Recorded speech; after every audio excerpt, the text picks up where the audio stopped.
Welcome to another episode of the Revenue Career Ladder, where we dive deep into the career journeys of revenue-focused professionals to give you real insights, actionable tips, and maybe even a little reassurance that the journey is yours to define.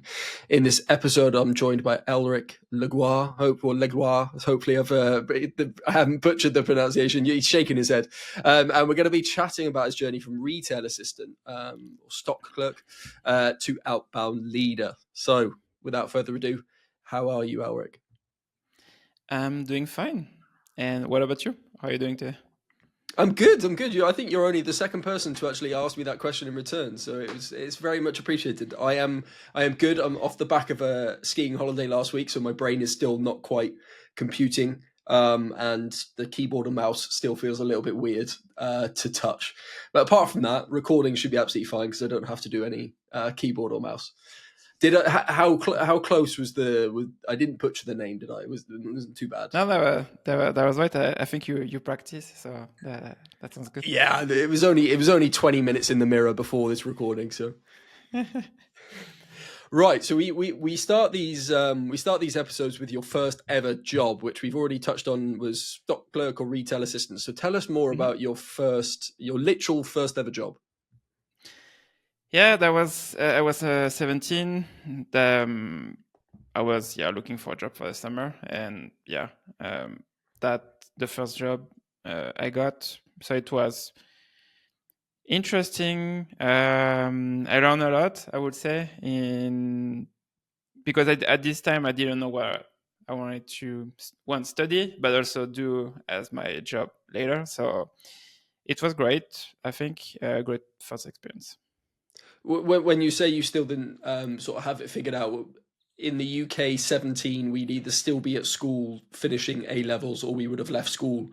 So what were you doing at 17 years old with respect to education? Yeah, I was in high school, still in high school, last year of high school. So I was getting my, I don't know what's the equivalent in English, but my last degree for the degree of high school in France, and I don't remember exactly if I was already applying for the uni after that. So, but yeah, I was still lost. So, but after this year I got to uni to study marketing. So. Oh, so and is that the same sort of age as it is in the UK? So I think it's 18 to 21 is the typical age for university. Yep, that's similar. Yeah. Okay, first ever job done. So what was once you had done, I've got it here that you did a master's degree as well, right? So you did Yep. 3 years degree and then it was the master's 1 year or longer? So it was a 2-year degree first of marketing, and then I went to business school it was 3 years to get my master's degree. Okay, so roughly 23 coming out of university? Not really, because I did a gap year in 2013. So I went to Mexico and Ireland after that. So. Okay, so sort of early 20s still. What was your first job off the back of completing the degree? And I'm assuming figuring out that you wanted to work in either marketing or that was sales. marketing. Yeah, so it was marketing. That was marketing. Yep. That was marketing. So I was a marketing coordinator for a B2B service company in Mexico City. So that was my first job, actually. And the goal basically was getting prospects getting leads for the sales team, basically. And before we go on to your first sort of highlight role, which we'll dive a little bit deeper into, explain Mexico. How did you end up in Mexico? Well, if you go back to the gap year, actually, when I had an internship here in Mexico City, and I met at that time that was my girlfriend, but now she's my wife. But basically, I met my wife in 2013 in Mexico City, and in 2016, when I got this job, the marketing coordinator role, I came back to Mexico and to be with her, and now we are married. So. Okay, so interesting. So, but how did you? How did you choose Mexico as a place for a gap year? It was a funny story because I was not focused on getting my internship in Mexico.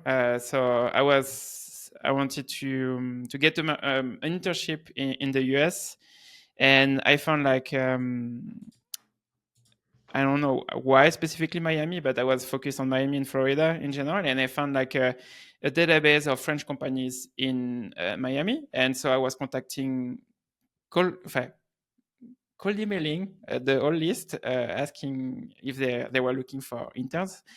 And one guy replied, he said yes, but the problem with the US is getting the visa just for, even though for an internship, it's not like they give you the visa super easily. So he said, if you want, I can offer you to go to Mexico City to do the same internship from Mexico City. And so I said, yeah, why not? And I was an internship for electronic music radio.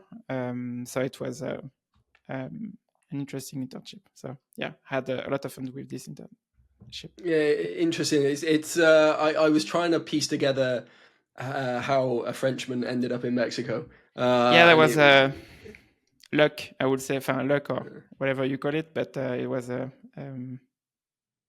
I was not planning to go to Mexico. That's the short answer. and the silver lining is you met your now wife whilst you're on Yep. your gap year in Mexico, which is a lovely story. Okay, let's jump into the first highlight role. So, first highlight role, 2018 to 2019, BDR at Globalization Partners. Talk to me about why you took that job.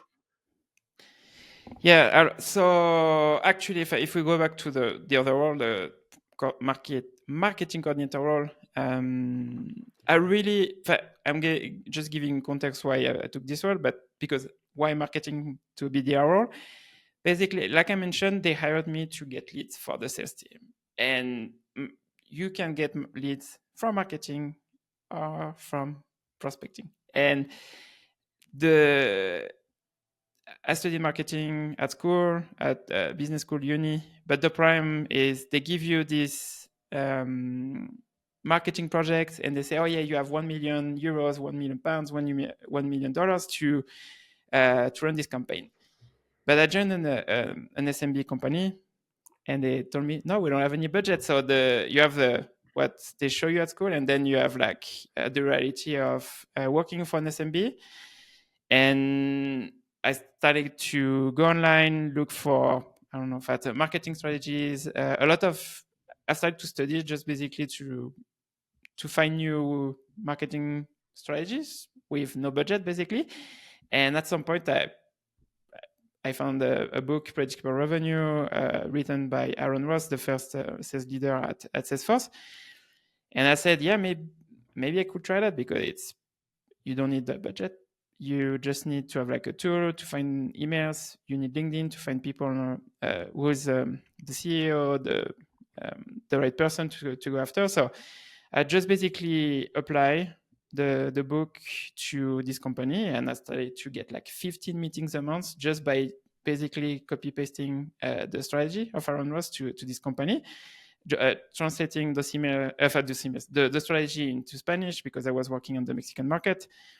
And I said, interesting, because I really thought that sales was not for me until I started to apply this there. And I said, and started to get some success. And at some point, this company, well, for me, I was not doing marketing anymore. It was more like a sales role. And I asked for getting commissions on on the deals I was sourcing. And they say no. And so I say, well, you know what? I know sales, it's a job, it's more focused on efforts, and you can get a better salary, I would say, versus marketing. So I started to apply to other roles, and that's how I ended up at Globalization Partners. Interesting. And was it 50 you were saying, not 15? 15. Yeah, sorry, not 50. Yeah, I wish. Well, yeah, I mean, Yeah. 15 is still good, but 50, I was like, Yeah. okay. Yeah, 50 took me back a little bit. Okay, so you were in that marketing role, but you were kind of doing more sales. You asked for commission, which is only fair. The bulk of Yep. sales the bulk of sales jobs are based heavily on commission, and if you're not getting a commission, then why are you going through the stress of sales? So you looked for a new role, and it was BDR at Globalization Partners. So in terms of the logic behind choosing that particular role, other than it being able to provide you with the commission clearly and a dedicated sales role, was there anything else that attracted you to that particular company and that particular role? So they were they were building the BDR team. That's one reason. And I got someone who was helping me to get into Texas, because at this time I didn't know what was Texas. I didn't know anything about BDR or SDR roles in general. So yes, I learned about this reading the book, but basically someone was coaching me from Zendesk, actually, because they were Zendesk also was looking to build a team in Mexico. So I was coached by someone, and he basically helped me through the process and coached me on the things to say, to add on your resume and stuff like that. So Globalization Partners, why this company, they were opening an office. It was remote at this time, but they were building the BDR function at the company to sell their services in the US. And just before I forget to ask the question, what was the book called by Aaron Rodgers? Aaron Ross, the book was Predictable Revenue. Predictable Revenue. Because I think for anyone listening or watching, that could be a worthwhile read, even though it was probably released back when sales was in more of a golden era. Or would you say it's lost a bit of its efficacy with time? I think so, yeah. I think it's a good book to read if you are new to tech sales, but I wouldn't recommend for today for today's advanced strategies. It's great to understand tech sales, the SDR function, ACE, CSM, the account management function, for example, but the strategies from this book now today, they are not the one I'm using, for example, with customers or people who are talking with me on my podcast. So, okay. Now you were there around a year. So what did you learn? Given that this was your first, I guess, dedicated sales role, what did you learn in that year? So this year was, if we go back to the previous role, was doing marketing, but here it was really sales oriented. So it was really interesting because I was trying a lot of scripts, emails, contacting people on LinkedIn. So it was really interesting to learn more, being 100% focused on the sales role. So it was a lot of repetition, execution, I would say, and interesting in the sense that I started to have conversation with top companies in the US, in the SaaS industry, for example, and it was just learning the BDR with an official title of BDR. And what sort of age were you then, just to clarify, sort of 23-ish?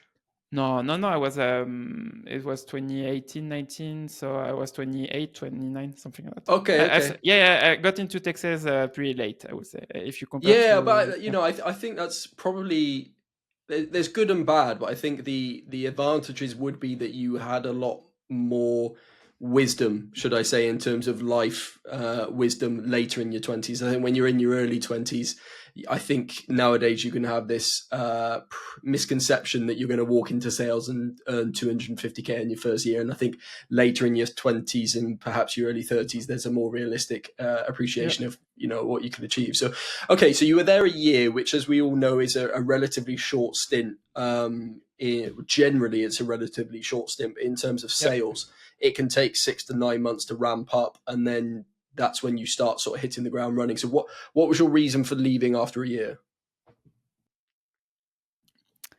Actually, I forgot to ask you, because do you want the real answer, or do you want the... Yeah, give me the honest. You don't have to name names, but give me the honest answer. I'm not just saying, it was a toxic company. So that's one of the main reasons I left the company. So that's one of the whole points of this series, is that I think people will relate to reasons behind leaving. So I for one, Yeah. know that the first company that I worked for out of university, I was there 3.5 years. But one of the main reasons I left was because of an extremely toxic culture, and Yeah. many others that were there at the time will speak to that. And a good friend of mine at the time left and has gone on to be very, very successful in a business that addresses the symptoms caused by toxic workplaces, which is very, very interesting. So yeah, I'm keen to know. So when you Yeah. say toxic company or toxic management, what sort of toxicity are we talking about? We are talking about having a manager who was trying to fire me. Still don't know why, but actually, if I'm not thinking about this word anymore. So, but yeah, 3 times the HR person talked to me saying, "Hey, your manager is trying to fire you and is looking for something to fire you." And I had some success, so I was not like in a position of getting fired because of performance. No, I was at more than 100% of my quota. So basically, they couldn't like find. He couldn't find something about to fire me. So and the guy, this person was like, when I was talking to him, he was like nice, but then behind my back, he was always trying to fight. He was talking shit about me. He was trying to. So I said, you know what? I don't think it's healthy to have this relationship with someone like this, because also I was talking to leadership, trying to focus on, hey, here's the situation, what we can do about that, and basically they were behind his back and not my back. So I said, you know what, I'm going to leave, because it's I don't think it's an healthy environment to be into. So that was the main reason. So. No, I completely agree, and I think that takes me back to my point about being in your late 20s was probably advantageous in that specific example, because you knew that that isn't normal, that it shouldn't be normal. Whereas if Yeah. you're 21 coming fresh out of university and it's your first job, you might actually start to think maybe this is what the real world is like, and maybe this is completely normal. Exactly. No, that's a good point, because I'm always talking about that with my wife specifically. When you have some experience and it's not your first role, and you say, "Oh, if you are working for a toxic company," but you don't know that, so you're thinking it's normal, and like exactly that. And because of this job, actually, I got like some health issues, and so because of that, also that's one other reason I took the decision to quit this company, because having this relationship with this boss, plus starting to get some health issues, being stressed about this situation, trying to fix something that was impossible to fix. So, that was it. So.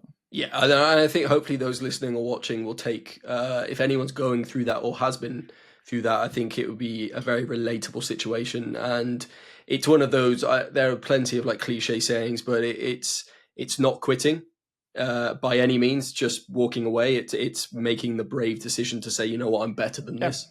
I don't need this. So fair play to you. Okay, then. So you did that for a year, and then you moved into a new company called Yep. TalkPush in 2019. Yes. So, am I right in saying you started out as BDR there?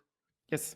Yeah, started as a BDR because I left and I had the opportunity to join the team. The team at that time was not a new function. They had like 4 BDRs around in Mexico, Costa Rica, and the Philippines, and so I joined the team. They were already had some success with outbound, so I joined them because it was an interesting product. They were selling, but they are still selling a CRM for recruitment, and it was an interesting product, I would say. And they were trying to develop the Mexican market. Interesting. The company that I worked at previously made. I guess it was a business development tool, but for the recruitment market. So I know the recruitment market fairly well and how volatile and challenging it can be, Yeah, especially in down markets. So we kind of know the reasons why you took the job. So you wanted to yep, leave the previous role. This was same sort of level. The company looked like it is expanding in the right areas where you were based, and the tool was fairly interesting. So moving across to that role, what did you learn in that period? Okay, so for this one specifically, it was like my marketing coordinator role. It was focused on enterprise companies in Mexico. So one, I learned a lot about ICPs also because yes, we were selling a recruitment tool, but the reality was not every company is a great fit. So it was basically nailing down the ICP, and that was call centers, BPO companies, supermarkets, a lot of companies basically with a high turnover with their team. And so the main focus was not just, okay, do they have 1,000 employees? No, what the main goal was to understand how many people do they hire each year. And that was super interesting to focus on that because it's starting to learn why outbound success starts with crafting the right ICP. And that was, I would say, the first lesson of this role. And this role, we were going a lot to the office of those products. So it was also fun versus doing this remote. So that was something else. And am I right in saying that you moved during your period there? You moved up to BDR manager, right? Yes. Yeah. And I was this one. I was like a bit surprised because when I joined, they were running the sales team by pod, not by pod, but by country. And so we had like sales teams, the sales team in Mexico, the sales team in Costa Rica, the sales team in the Philippines, and basically no global team. And I said, well, I don't think at some point they will hire a BDR manager because, well, it's a pod per country. And the VP of sales made the decision to have like a global sales team and then a global BDR team. And when they made this decision, basically, I was the first one they asked to if I wanted to take the role. And why me specifically? Because I think I was the most proactive in terms of the strategy about outbound, but also if anyone had questions about outbound and what was working, I was the one jumping on calls with other BDRs, helping them, saying, hey, on this call, you should have said this. So basically, I was already doing the role before getting the title. And yeah, when they asked me to take the role, I said, yeah, let's do it.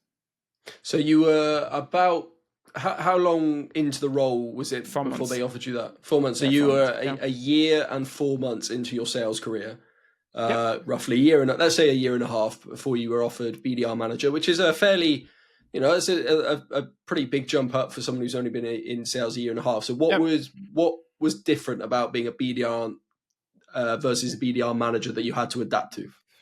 Wow.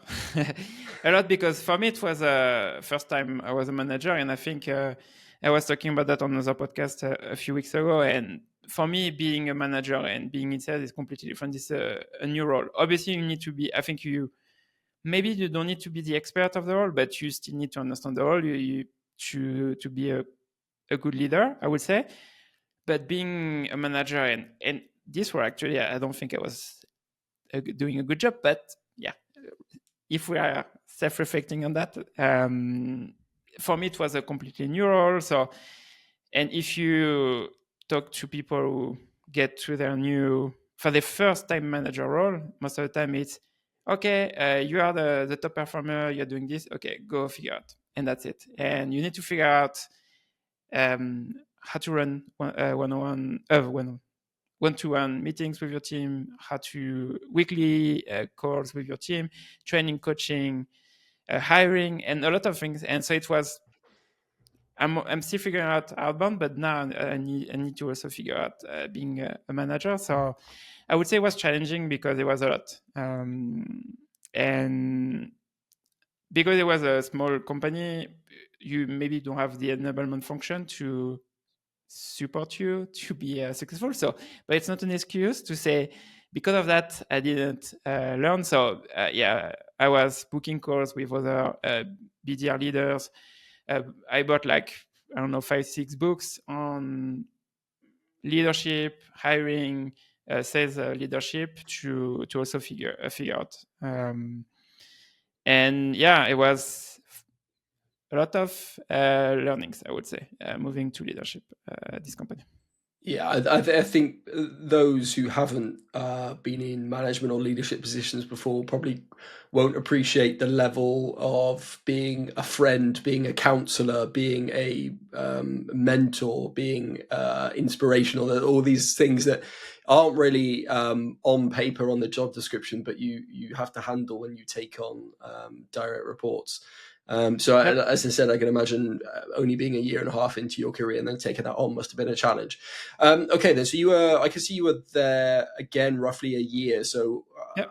just judging by the years, 2020 was something big happened in 2020. So what is that COVID, the reason maybe? why you left? Is that the reason? Yes, so that's exactly that. Because this company was not VC back funded, so it was a bootstrap company, and basically we started to lose some customers. And for a bootstrap company, starting to be losing money because some customers are leaving. Well, for us as company, the main cost of a company is headcount. So I didn't know if they were going to let go some people, but before the day I said I was quitting and I was moving to my next role, they let go 6 people. So I knew I made the right decision because of that. Because obviously, being in sales, so it's I don't think it's only about you and your talent or your hard work. It's also being in the right environment. And I think for some companies it was a tough year, but for other companies like the next one I joined, it was a great year. So, and sales, having success in sales, I don't think it's just you and your talent or your hard work. It's also being at the right time and the right company and having the right values.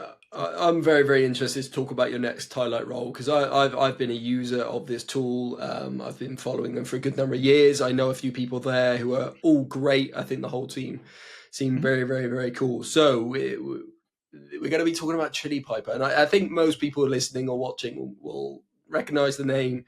If you don't, where have you been the last few years? So Yep. you joined Chili Piper in 2020 as an SDR. So the year Yep. of, what was it, March 2020 that COVID hit. You touched on the fact that it was a very, very No, I good joined time. in August 2020 because I think the COVID, I would say not crisis, but crisis. So what was interesting is Chili Piper, we are selling mainly to B2B companies, and B2B companies, they were really thriving in this year, 2020. At TalkPush, we were selling mainly to B2C companies, and 2020 was a tough year for B2C companies. So it took like maybe 3-4 months to start having customer churning. Because they were in contract. So when the renewal time was coming, yeah, they churned. So it was August, not March 2020. Okay, so you joined Chili Piper late 2020, or the latter half of 2020, which was the first few months of COVID, which we know lasted what felt like a lifetime. But talk to us about how you came across Chili Piper, how that came about. So at that time, also because we forgot to mention at the same time having a job, I had also a podcast, and I was hosting a podcast in French at the time, and I met a lot of great people, but one person specifically really helped me and coached me around thinking about having a list of companies you want to work at, and I started to have a list of remote companies because I was working from Mexico City. I'm still in Mexico City, but I was working from Mexico City, and so I made a list of remote companies. So obviously during COVID, a lot of companies were remote, and Chili Piper was on the list. They started to, I think it was pre-Series A. They started to hire more SDRs. So at that time, I think they had like 3 or 4 SDRs when I joined, and I applied, and I got the role. And also something I don't know if you're going to ask, but I moved from leadership to an SDR. So some people can say why, but for me, it was more like joining the right company, right stage, right products, and I didn't care about getting back to an SDR, basically. No, you know, I'm glad you called up on. I wasn't going to call you out on it, but I'm glad you brought it up because I think it's something. It's a valid talking point because I think people are always concerned about maintaining promotion every time they change their role, or even avoiding side steps. Like I took 2 side steps in my career over 4 years, which means my salary basically didn't change for 4 years, but I did it. To your point, because like you said, you did it because you knew it was the right move, whether that be skill, whether that be company, whether that be for potential future growth, not just the next 3 to 6 months of immediate growth. And I think it's a great piece of advice that sometimes you don't have to make a move that is a promotion or gives you more money or both. If it's the right move, like you'll know. It's that sort of gut feel, isn't it? It's that sort of, okay, on paper, it might not be a promotion and I might not get a salary increase, but in the long run, I know I'm going to thank myself. Yeah, and at that point, I was not like it was not like a gut feeling anymore. Also, it was a more reflection on why this company. Because let's say Globalization Partners, for example, my first company was more like they said yes, okay, let's. I'm going to say yes, and that's why I started with them. And I was not doing like my due diligence on the founders, the product, and stuff like that. So Chili Pepper was really like the first one where I had like my top 10 companies I want to work for. I did my research on the founders, the product, the growth of the company, the investors. So it was really like I did my research and I knew I didn't care about moving to an SDR because I saw it was pre-Series A and the companies, they were starting to accelerate the growth because they knew they were going to get the Series A. So that I did at that time I didn't know that, but when I said yes to the role, I think I joined at the right time, I would say. Yeah, because we were like still less than 50 employees when I joined them. And I take it you had one of the emails which was just your first name then, not second name. Would you say that again? So at Chili Piper, I know a lot of them have just their first name as the email. So like elric@chilipiper.com. Yeah, exactly. Yeah, and I think that's a sign that you were one of the early joiners. Yes, that's not that there's many people called Elric, at least not in the UK. Even in France. So okay then. So for those who don't know about the Chili Piper sort of journey, talk to me about. I know you got promoted. It was a very good period of your sort of career. Talk to me about that journey within Chili Piper for that sort of 2 years. What did that look like for you? Yeah, so my journey there was so in total I got like 4 promotions, but the company was growing a lot also, and that's why also I think I got promoted on top of being a top rep at the company. But because yes, you can be a top rep, but if the company is not growing, you won't get as many promotions. And I know that because it's not like what I did differently that at my previous company. No, it's I was at the right company, right environment, and so I also know that helped me also to get this. But the journey was when I joined, we had like 4 or 5 SDRs. We were launching the outbound function, not launching, but accelerating, hiring more people on the outbound function. So I joined to focus on the North American market and struggle a little bit at the beginning, but then starting to get like some success.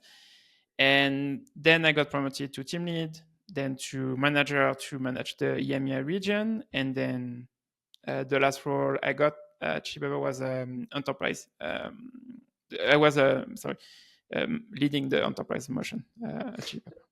And I've got a very, very good friend of mine who is his background's in enterprise sales, so I know quite a bit about enterprise and the world of enterprise and the fact that it's potentially big money but longer sales cycles, much more risk in terms of getting people to close because of the value of the deals, more people in the buying journey, etc., etc., etc. So was that going from SDR to enterprise team lead or managing a group of enterprise SDRs, that even for a 2-year gap, that's still it's a jump, isn't it? Yeah, it's a big jump. Also, if we think about leadership, because two things: it's leadership, but also thinking about outbound enterprise accounts. Leadership, it was maybe 2 years in total at that point. So I had like more experience, more resources, I would say, at Chili Pepper in terms of leadership trainings or coaching. But I was still also reading, talking to people to learn the best practices, and then also at the same time figure out. So it was big jump, but a lot of learnings too. And is the culture as good as I've heard? I've bought from Heather Leo, and I had Tristan as an account manager, and I've spoken to them loads about Chili Piper, and they speak so highly of it. But is the culture as good as it looks from the outside? The culture when I was there, it was great.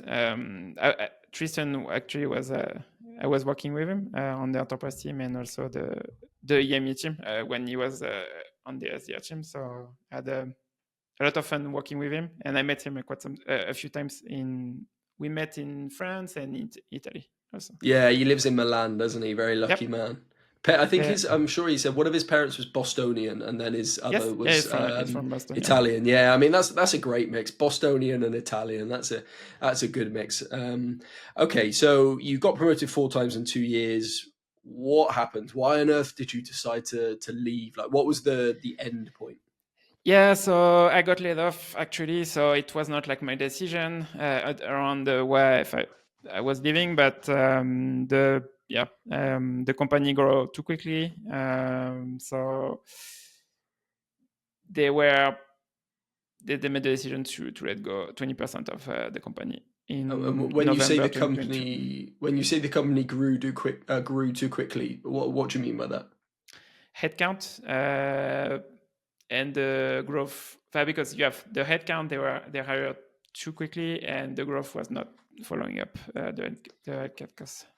So they got some investment. They had ambitious plans. The market was going really, really well, and they overinflated the hire. Basically, they had a bit too much fat that they needed to trim. Yeah, not just on the SDR team, but I think overall on the company. But if I self-reflect just on the SDR team, also we started, and that's the prime.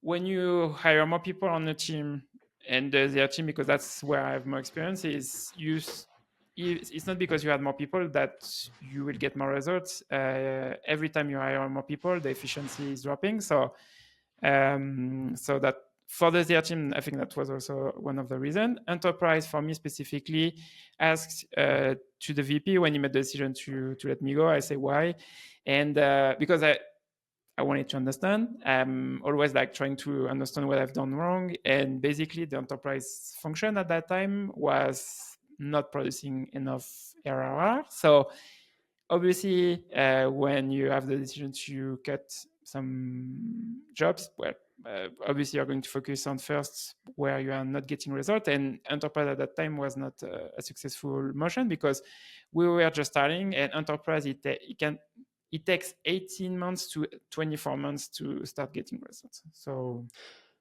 yeah, it's an age-old story.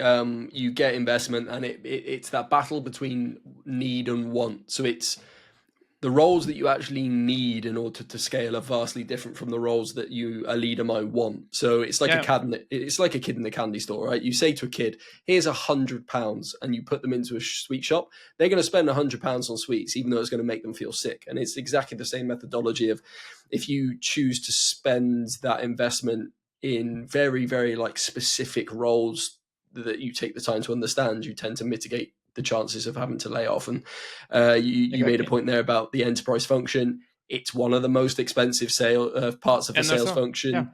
The longest sales cycles. Obviously, the reward is massive if you bring on these clients, but the risk and the investment is big, and it's certainly a more mature sales function, which you mentioned as well. It is. It is because it's a more mature, it's a lot of alignment between sales, marketing, product, because I think the enterprise motion is not just, oh yeah, you get a meeting with an enterprise account and that's it. No, because your product needs to be ready, marketing needs to be ready also, because it's enterprise. It's not like just one person and that's your deal is done. So it's a lot of efforts, a lot of investment in terms of money and people.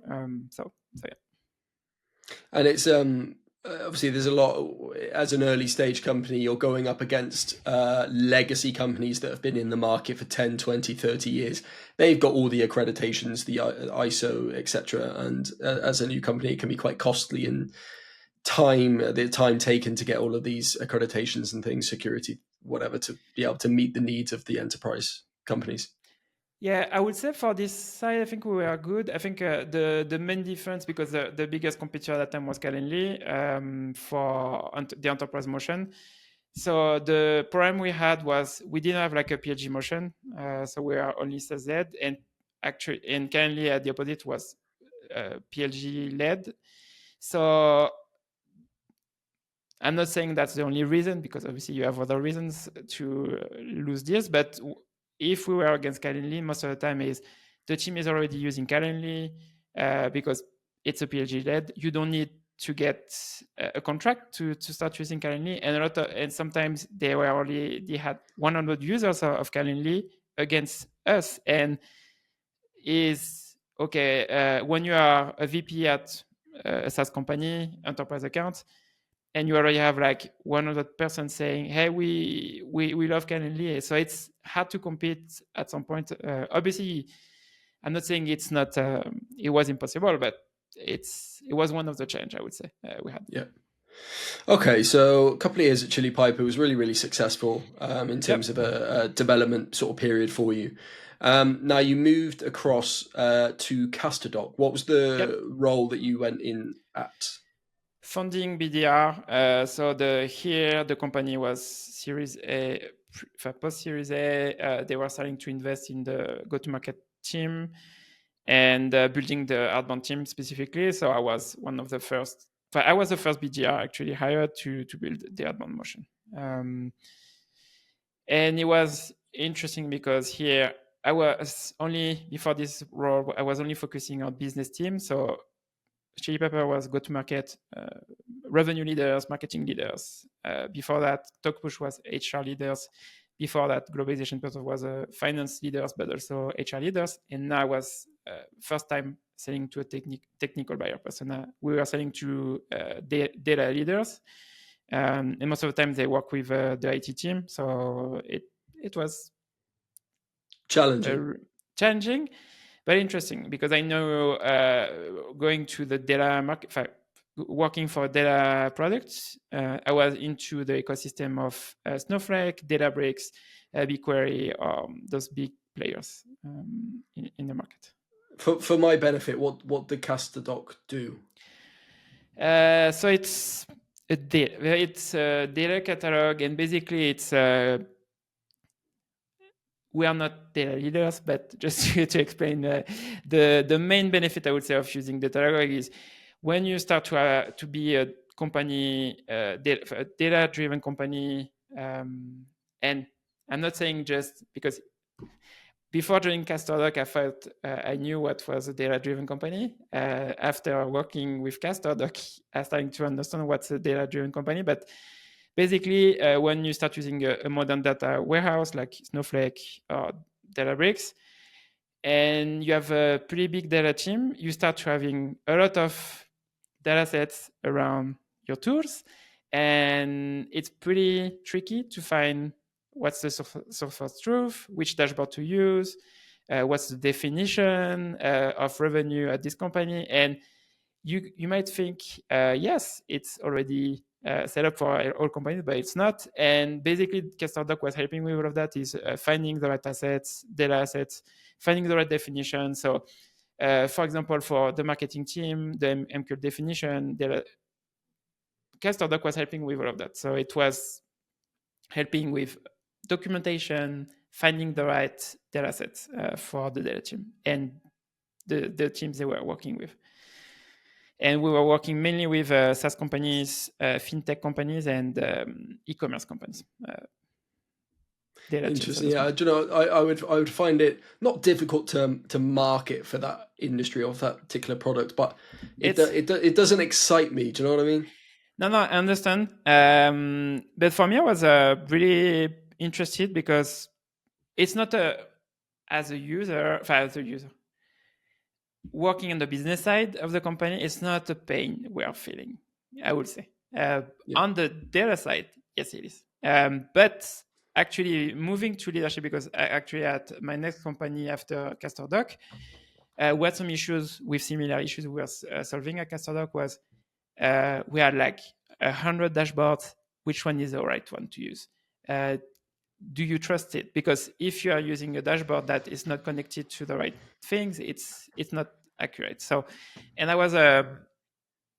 it was really a pain that we are solving for the executive, mainly because yes, we are selling to data teams, but who is using the data?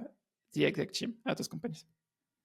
Mainly. Yeah, no, working in SaaS, what is it now for me? Like the last 4 or 5 years, every single department seems to use a different report in a different tool and try and match up the data, and it never works. So I can appreciate the use case, but from a marketer's point of view, it's like I have to feel like at least a little bit excited about what I'm working on or whatever. So it's tough. Okay, so what you went into building out the outbound motion. That's the first time that you went in as sort of like a founding BDR responsible for building out a complete motion. So what did that look like in terms of like how long you were there and what you learned?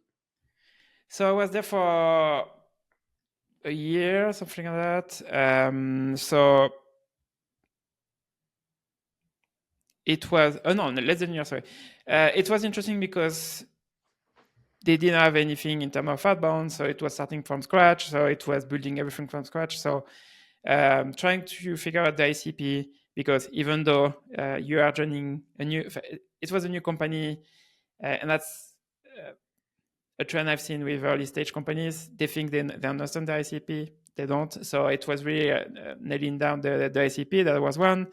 The persona we are going after, and the messaging. That was mainly it. And the good thing was we already had like 50 plus customers. So it was great because it's not like you are starting from scratch. They don't have any customers. So you can focus on the people who already know the company and go after those. Because I would say if I'm comparing selling Chili Pepper to CasterDoc, at Chili Pepper, if you put some effort in your outreach, you had some VP of sales saying, "Oh, good job on your outreach, but I'm not interested." And you say, "Oh, at least they've seen it." At CasterDoc, when you are reaching out to VP of data, even though you had some effort, you don't get the kudos for your outreach. It's no replies most of the time, and yes or no, and that's it. And it's, I know a couple of mates who work in cybersecurity sales. Yeah. And it's a similar market. It's very dry, very tough. Some of the channels that we're all familiar with in SaaS just don't work, etc., etc. Again, cybersecurity is not an industry that I necessarily want to be doing any marketing either. And for the same reason, I think it's pretty similar. And people, I think for me, my take on this is technical buyer persona. They don't like sales people, and spray and pray with them, it's worst. It's you can't do that at all, because if they don't like sales people and you do spray and pray, it doesn't work with them. So it was really interesting. I think technical buyer personas, I'm not saying they are completely different than business buyer persona, but I really enjoy it because we were like we had a lot of great conversation with big teams around the world, and I really enjoy my time there. So it was interesting. So you were, if I'm right, you said you were there less than a year. So how come it was less than a year? Similar situation at CasterDoc. I didn't get laid off this time, but they laid off some part of the go-to-market team. Similar reason as at Chili Pepper. I think Chili Pepper, they made the decision too late. It was more like the decision of letting go people was supposed to be earlier, because it was like, I think, too late in terms of runway, and if we talk about the financial aspect of it, at CasterDoc, they made a decision 3 years before letting. If we're comparing to Chili Pepper, it was 6 months before being how do you say that? Running out of money. At CasterDoc was 3 years before that, and I think it was good decision because they are not seeing the results. But same, CasterDoc was really enterprise focus. So obviously you need investment. So they made the decision of letting go 10 people. Well, I know it's tough working for a company after a layoff. So I was still working there, but I had the opportunity to join my next role. And I took it basically because I'm not saying, like we were talking earlier, is yes, I can put the effort, working really hard, but I'm not saying it's a wrong environment, but it's a tough environment because if you are less people focused on the enterprise motion, I know it's going to be tough. So I'm not saying I don't like to be in a tough environment, but being in a good environment also, it's helpful to have some success. So and you sound more of a realist. So it's not you understand the work and you're not afraid of it, but as a realist, you're like, is that what I want right now? Is it worth it in this particular point of my career or whatever, in terms of what was going to help you develop or what you needed or wanted from a career? So you moved across to how do I pronounce that? Agorapulse. Agorapulse. And that was again like a step up again, right? So you moved from SDR, sort of team leads, to founding BDR, and then to global SDR manager. Yep. Exactly. Yeah, I joined to be leading the global team. At that time, we had like five reps when I joined. And what sort of regions are we talking? Worldwide. So we had 2 reps for North America, 2 reps for EMEA, and 1 person for APAC. Cool. And aside from the points that we just spoke about in terms of why you considered leaving the previous company, why did you choose this particular company to be your next move? Because I were trying to launch the outbound motion. So because I had 5 reps, but they were all inbound focus, so demo requests and free tries mainly. And I was excited to add the outbound layer at the company. Here, the company is 50% VC back funded and 50% bootstrap, because yes, they raised money a long time ago, but they were operating like a bootstrap company. So it was when I joined, the company was already at like 180 people, but the goal was to build the outbound team. In terms of building the outbound, was it that they were a predominantly inbound company at the time? Yes. Oh, yeah. It was like 95% of the revenue was coming from inbound channels. So, right. So it was. I mean, I've experienced this in the past, and I think changing a company's revenue or GTM motion from primarily inbound to a hybrid outbound inbound is challenging, to say the least. So how long were you there? 8 months. 8 months. Okay. Right. Yeah, but we are yeah. Okay. Talk to me. Talk to me about the 8 months. It was a lot of it was yeah.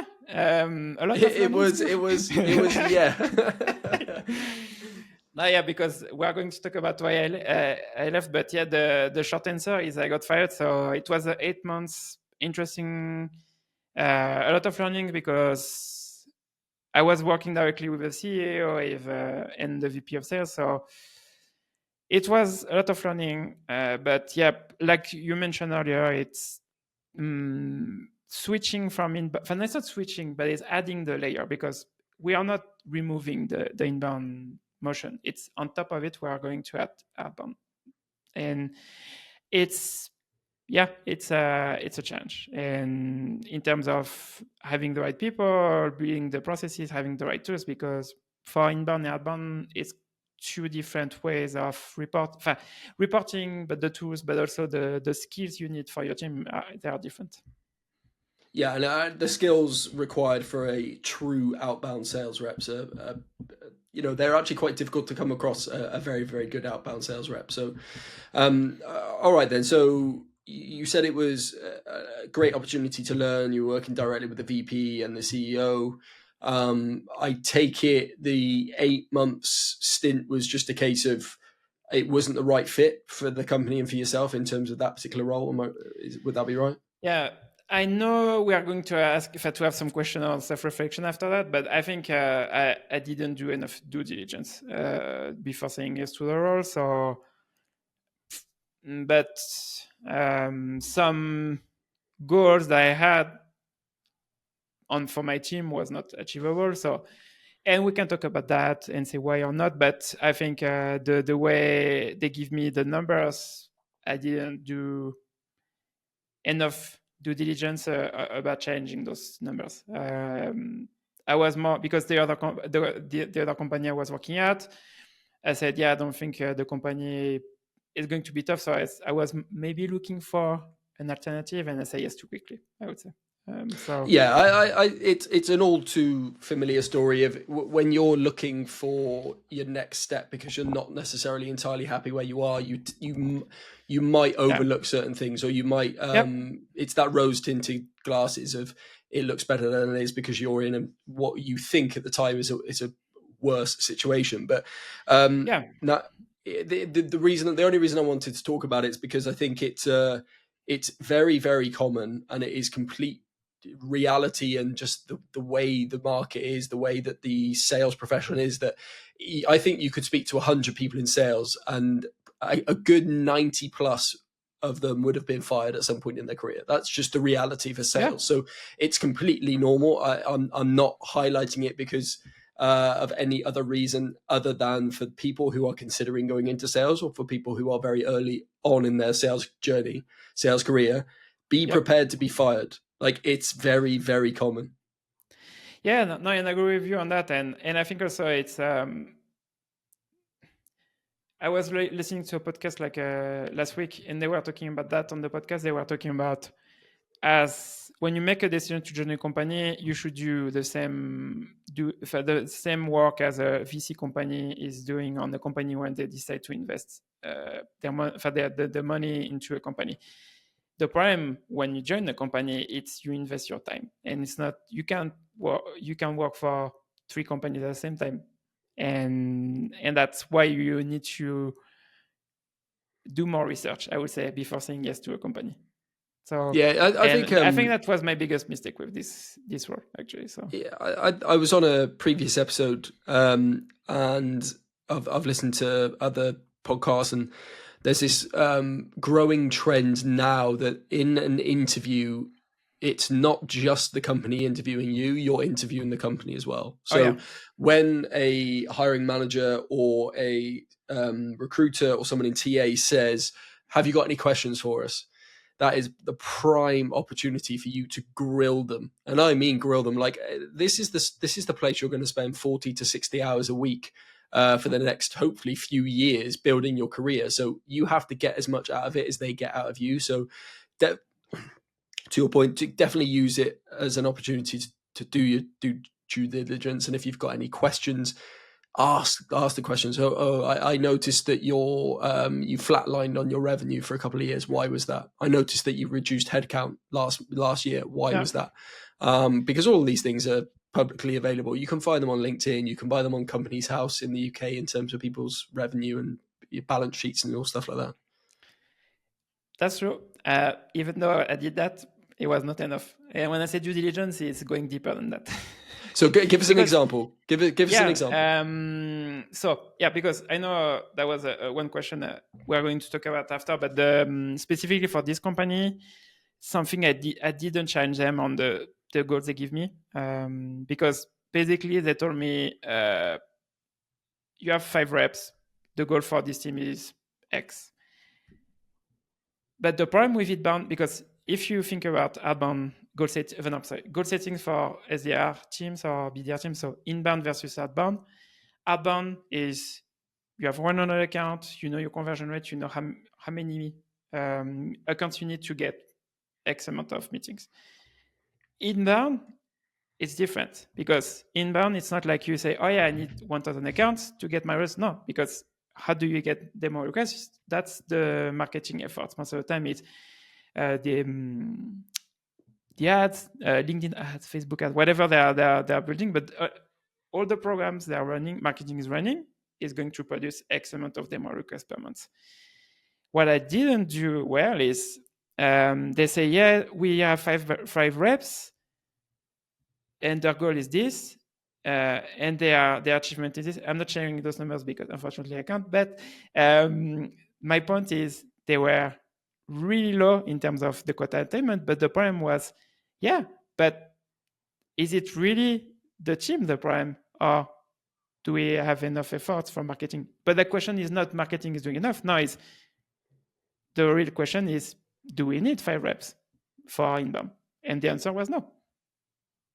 The answer was no, because we didn't have enough efforts, not efforts, but results for marketing in terms of free tries or demo requests. And yes, I can improve the conversion rate, but even though I was improving the show rate on demo requests or having a better qualification process from the reps, we were still far from the results. So my point was not changing enough, I would say, the plan, saying, why is it this number? Because basically you say, oh, you have five reps, they should produce this. Yeah, but the reality is what, as a company, how many demo requests we're processing per month, how many free tries do we get per month?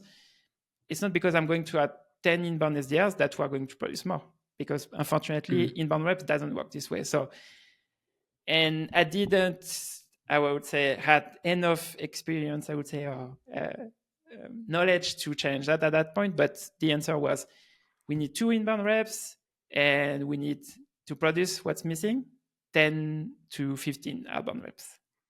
And that's how much it costs. And here's the plan. Here's the tools we need to do this, to do this, to do this. And here's the cost of doing this. Are we ready to do that? And the answer was no. So because it's not in the hiring process, I've done those numbers, but after 3-4 months after, and it was, I would say if I do that during the hiring process, maybe the role will be different. So use your experience to channel the team setup, to channel the funnel, to channel other departments' investment. What's the marketing budget look like? What does the marketing team look like? Okay, that's good advice. That's good advice. And like we said, use the opportunity to grill them. Exactly, and also I'm not saying they are wrong. They were wrong, and I'm right. No, it's also what you want to assess is, can they not, are they open-minded about another option? I would say it's not like I have the right answer, because no, it's, I think that's not the right thing to think about. The way I was not, because I didn't do my job. It was a lost. I could sell them the idea, but it was too late, I think. So. Okay, so that was 2024. So when was it that you left in 2024? May 2024. So yeah. Cool. And then where did you? I mean, I know the answer to this, but what happened after that point? Yeah, so I took some time to reflect on my next steps, and for now, because I had I was posting on LinkedIn and my podcast in the newsletter, so I said maybe now is the right time to double down on my business. So that's the decision I made in September. So since September, I'm focusing on my business. And what is your business? So I have 2 pillars, but now I'm focused more on one than the other. But I had one pillar is fractional SDR leadership services, where I'm working with early stage companies where they are launching outbound, or more established companies with 200 plus SDRs, for example. And the other pillar is, well, you can call it a media company or whatever you want to call it, but I have a podcast, a newsletter, but now I'm doubling down on that, on writing deep dives on why the deep dives on top outbound teams. So, for example, I already I've written 2, one on Snowflake and one on Rippling, and that's what I'm focusing on right now. And basically, I'm doing the type of content I wish I had when I was in my role at my company. So I'm trying to gather. It's not like just my experience. I'm trying to gather the experience of other companies.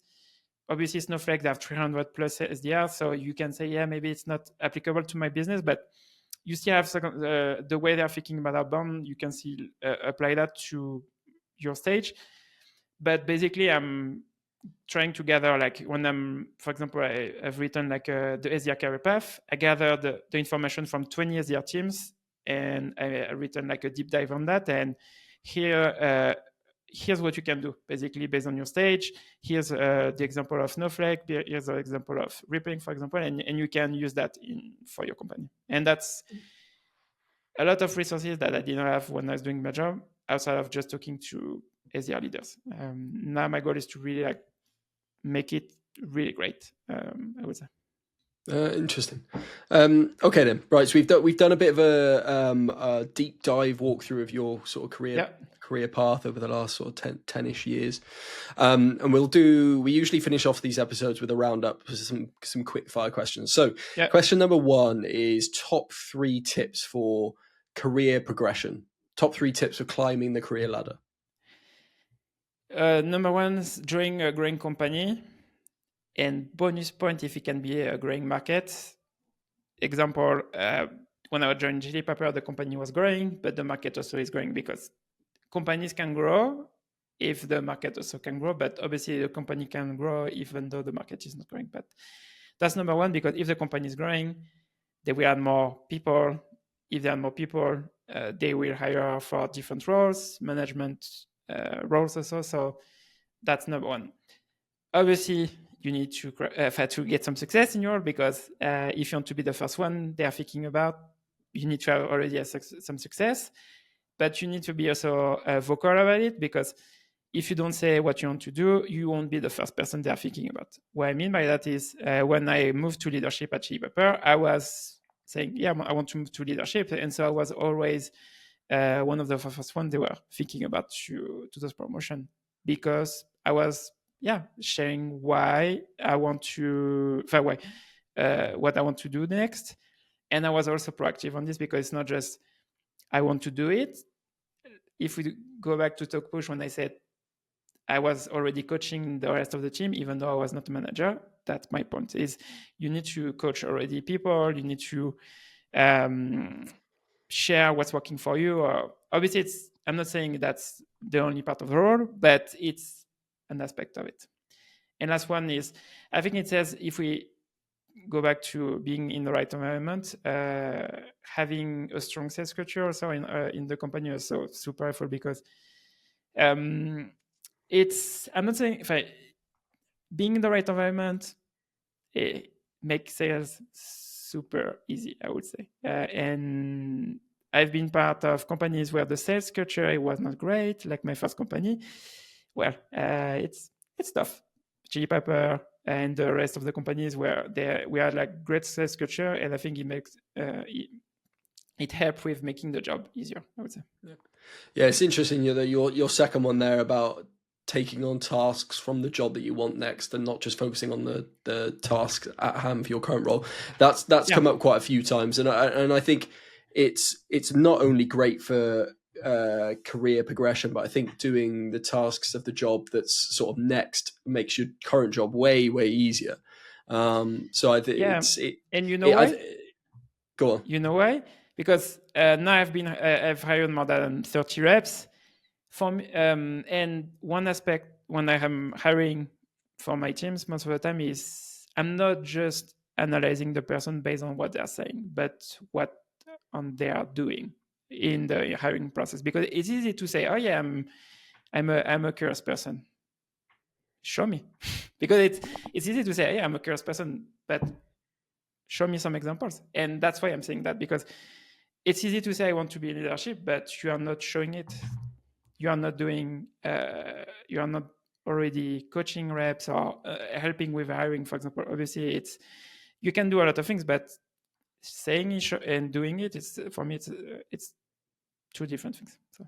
Yeah, I think the reason I called it out is because unfortunately, I feel like we're in this period where a lot of people expect things to be gifted to them on a platter, just handed to them on a plate. And I think you've just got to put the work in. You've got to pull your sleeves up, and you've got to do things that aren't in your job description. Sometimes that's just the reality of it, but it pays off in the future. So, suck it up. It'll pay off. It's the reason why you hear so many people talk about it on this series and other series is because it's true. So that would definitely be one to jot down or take away. Do you have any regrets? Yes, absolutely. But because if you think about it, yes, I have some regrets, but I think based on our decisions, that's I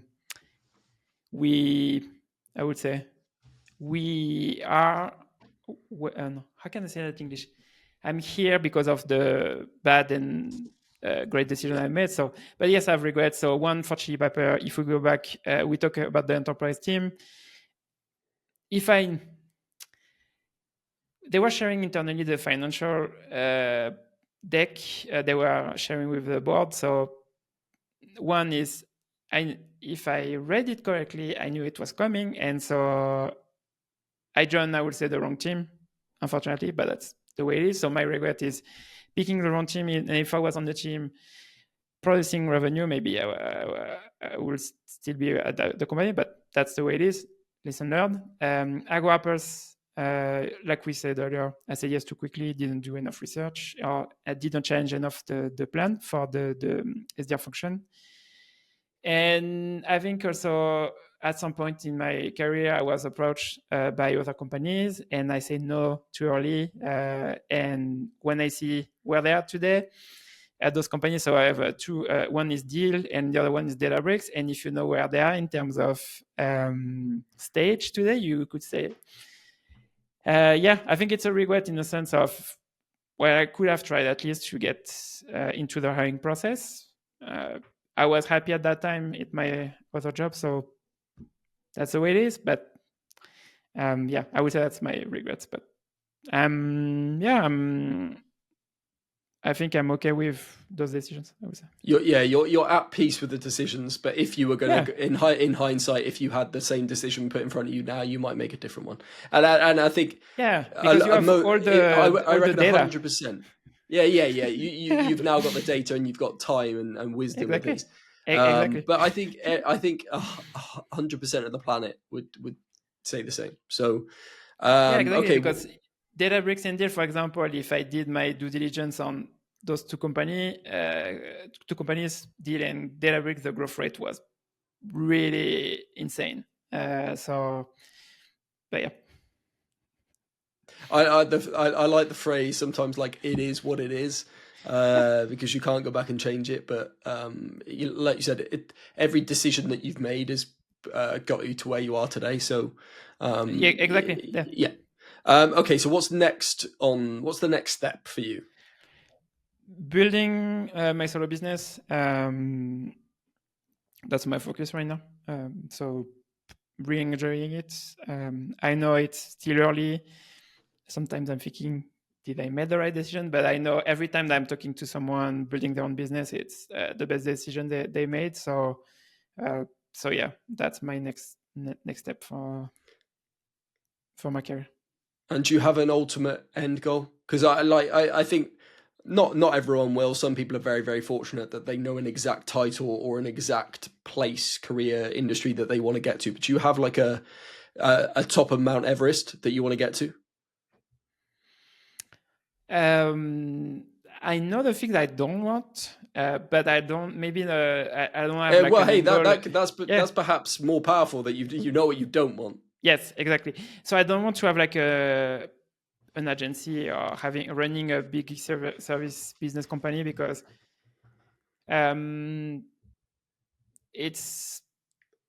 I think it's okay and it can work, but right now I'm really enjoying working solo, and I know at some point I will have like some freelancers and contractors to help me on some aspect of the business, but I don't want like to have like an agency.